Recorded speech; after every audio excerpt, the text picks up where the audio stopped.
Hey, this is Paul from GShocker, and this G-Shock costs £2,400 at retail, which raises a fairly obvious question. Why would anyone pay 10 times the price of a normal G-Shock? Is the MR-G genuinely worth that kind of money, or is it simply the most overpriced G-Shock ever made? And by the end of this video, we're going to find out. If you know this channel, you know I don't just like G-Shocks, I've been wearing them since the 80s.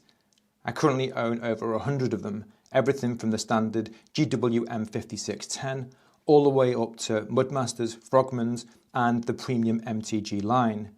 But the MR-G, for decades I completely ignored it. I assumed it was simply an overpriced version of the MT-G I already owned. Just an excuse for Casio to charge an even higher premium. In fact, the only reason I started researching this watch was because I was planning to make a video calling it out. I wanted to prove that it was a rip-off. So one evening I started digging into the specs to write that video. And within a few hours, my argument started to fall apart because the deeper that I looked, the less that this felt like a cash grab. And eventually curiosity got the better of me.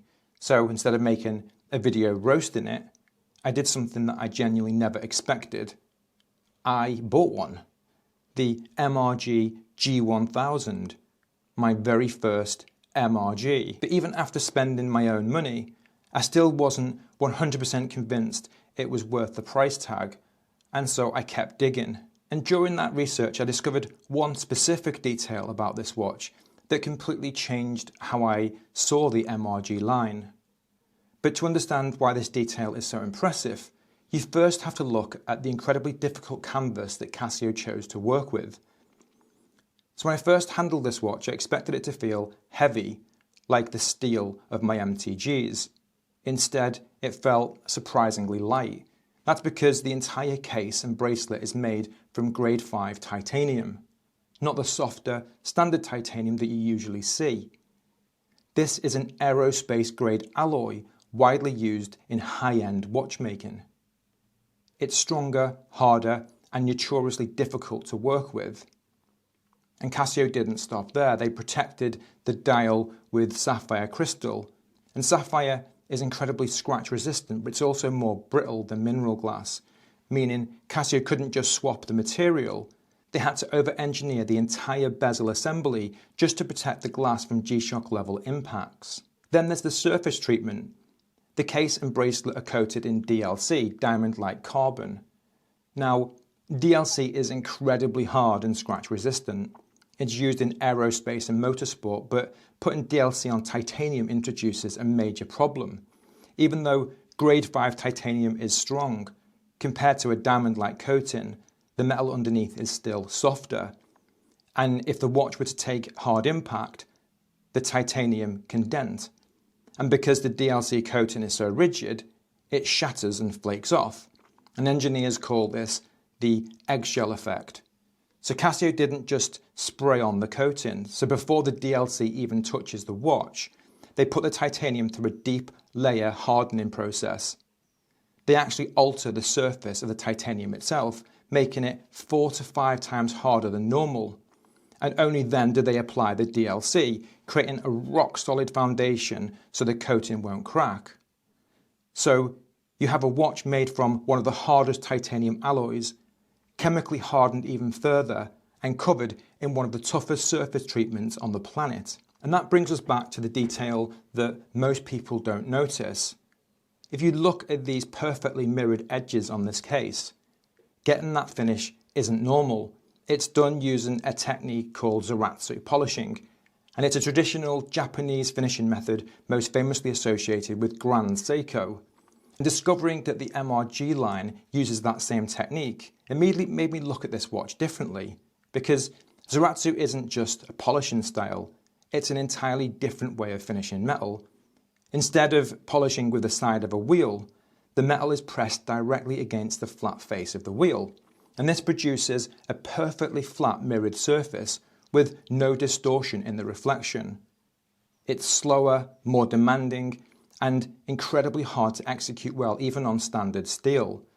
but Casio's doing it on grade 5 titanium, a metal they have already chemically hardened to resist wear.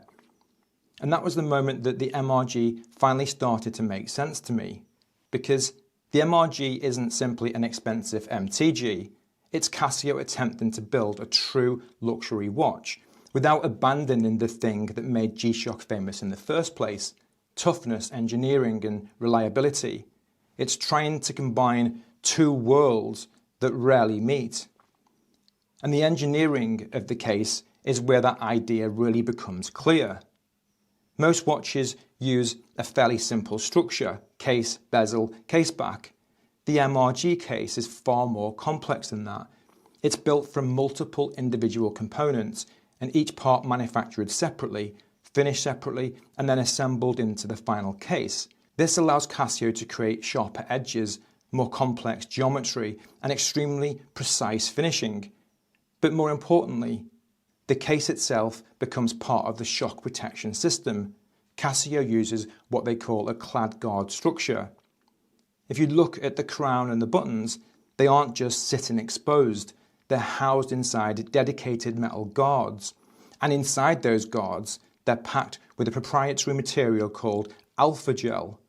And alpha gel is a highly specialized silicon, so incredibly shock absorbent that you can drop a raw egg from 60 feet onto a tiny pad and the egg won't break.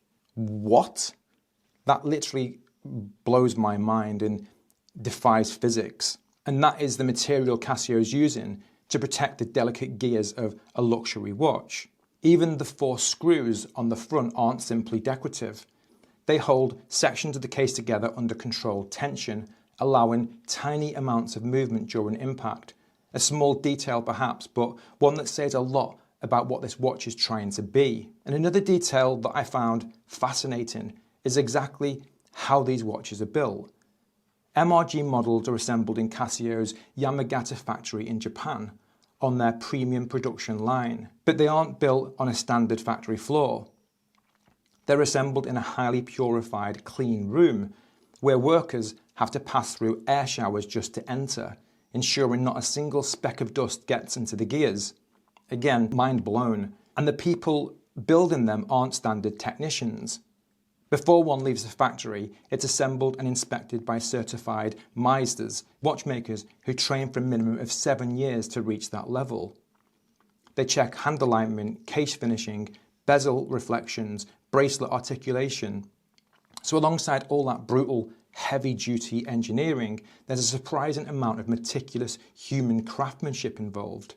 And here's where the MR-G is particularly unusual, because despite all of this, the titanium, the sapphire, the Zaratsu finishing, the clean rooms, this is still a full G-Shock, which means it still gives you shock resistance, solar charging, radio controlled timekeeping, and GPS satellite synchronization. So while many luxury watches focus primarily on materials and finishing, the MR-G combines that with the technology and durability that G-Shock has always been known for. So after setting out to make a video proving that this watch was a rip-off, is it actually overpriced? And my answer might surprise you, or maybe not, but my answer is no, because once you understand the materials, the engineering and the craftsmanship involved, the MR-G starts to make a lot more sense. In fact, compared to some traditional luxury watches, you could argue that these offer very strong value.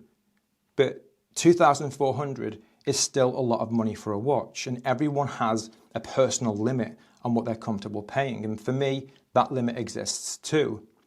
And so for full transparency, I didn't actually pay full retail for this one. I bought mine used mint for around about £1,500.